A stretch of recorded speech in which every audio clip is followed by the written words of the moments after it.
මේ ආපදාව නිසා රාජ්‍ය සේවකයෝ විශාල ප්‍රමාණයක් අමාරුවේ වැටුණා. ජනතාව මිය ගියා. මේ මිය යාම සම්බන්ධව බරපතල ප්‍රශ්නයක් තියෙනවා. බග කිව්වොත් තමන්ගේ වගකීම හරියට ඉෂ්ට කරාද? ඒ ආයතනවල අනුතුරු ඇඟුවෙන් පස්සේ දේශපාලන තීන්දුව ගත්තද? එහෙමනම් ඇයි මෙච්චර මිය ගියේ? මේව නවත්ත ගන්න බැරි වුණාද කියන ප්‍රශ්නේ තියෙනවා. නමුත් ඒ අතරෙම මේක බලපෑව රජයේ සේවකයන්ට, සෞඛ්‍ය සේවයන්ට, සුව විරුවන්ට හැමෝටම බලපෑව. අපිට තියෙන තොරතුරු අනුව දැනට අපි ගිහිල්ලා රෝහලවල හෙද නිලධාරීන් සෞඛ්‍ය සේවකයන් මුණ ගැහෙනවා. 500කට ආසන්න හෙද නිලධාරීන් ප්‍රමාණයක් මේකෙන් අනතුරට ලක් වුණා. එයාගේ නිවාස ගියා, යාන වාහන ගියා, බඩු භාණ්ඩ නැති වුණා. ඊළඟ ගෙවල් වලින් දැන් ඉවත් වෙන්න කියලා තියෙනවා NBRO එක. කොහෙටද යන්නේ? එක හෙද නිලධාරිනියකට බදුල්ලේ තමන්ගේ දරුවෝ දෙන්නම නැති වුණා. එයයි ස්වයං පුරුෂයයි විතරයි දැන් ඉන්නේ. ඉතින් එහෙම ජීවත් වෙන්න පුළුවන්ද?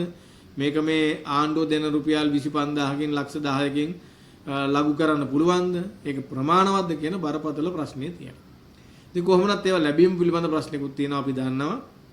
කොහොම වුණත් මේකෙන් ආපදාවට ලක් වෙච්ච රජයේ සේවකයන්ට සහනයක් ආණ්ඩුව දෙන්න ඕන.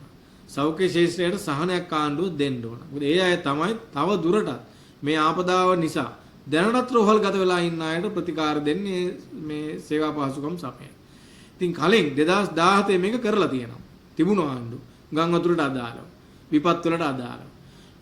ඒකෙදි රජයේ සේවකයන්ට මාස 6ක සහන ණයක් දීලා තියෙනවා පොලි රහිතව වාරික වලින් කපා ගන්න. ඉතින් පොලි රහිත ණයක් කියන එකත් මේ වෙලාවේ වැදගත් කාරණයක්. ඉතින් එවැනි ඔය දෙන පැකේජයට අමතරව මේ සහන ණය වහාම මුදාහරින්න මේ පිළිවෙල තීන්දුවක් ගන්න කියන එක අපි රාජ්‍ය පරිපාලන ඇමතිවරයාට කියනවා. මොකද ආණ්ඩුවේ ලක්ෂ 10 කවදා හම්බෙයිද කියන කාරණේ පිළිබඳව අපිට කියන්න බෑ. ආණ්ඩුව ප්‍රකාශනපත් කරා පැකේජයක් ටකරමක් ගියත් ලක්ෂ 10ක් දෙනවා කියලා. ජනාධිපතිවරයාමයි පාර්ලිමේන්තුව කිව්වේ. හැබැයි ඊට පස්සේ ප්‍රශ්න කරනකොට රෝහල් ආශ්‍රිතව දිස්ත්‍රික් වල ගිහිල්ලා ආපදාවේ ප්‍රමාණයට තමයි මේක දෙන්න වෙන්නේ. මුළු ආපදාවම කළමනාකරණය කරන්න බෑ කියන එක තමයි ජනාධිපතිවරයා කිව්වේ.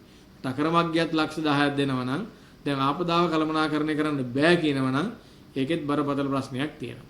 සෞඛ්‍ය අමාත්‍යවරයාගෙන් මේක අහවම කිව්වේ මට ඒකට හරියට උත්තරයක් දෙන්න බෑ කියලා.